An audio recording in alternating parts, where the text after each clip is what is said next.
Good morning সকলকে আমার ভিডিওতে স্বাগত। ফাইনালি গাইস রোদ উঠে গেছে দুদিন পর, দেখতে পাচ্ছ তোমরা প্রচুর রোদ। আমি জামা প্যান্ট খুলে দিই না গাইস, গেঞ্জি পরে আছি। দেখছো সূর্য মামার দেখা পাওয়া গেছে। তো বন্ধুরা 2 দিন পরে আজ রোদ উঠেছে, তাই ভাবছি সম্পূর্ণ কাপড়গুলো আমার নোংরা হয়েছিল সেগুলো পরিষ্কার করে নেবো। দেখতে পাচ্ছ বন্ধুরা, তো চলো সম্পূর্ণ কাপড়গুলো কেচে নেওয়া যাক। যে সার্ফ জল গুলে নিয়েছি, নির্মা গুলে নিয়েছি, আর এই যে দেখো কিছু কাপড় রয়েছে।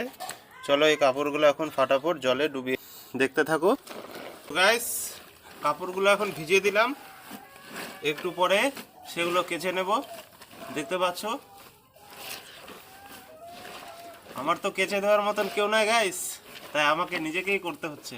মায়ের শরীর খারাপ, মা ভারী কাজ করতে পারবে না, তাই আমিই করলাম। ফাইনালি কাপড়গুলো ডুবিয়ে দিলাম, যখন ভিজে গেলে সেগুলো ফটাফট কেচে নেব।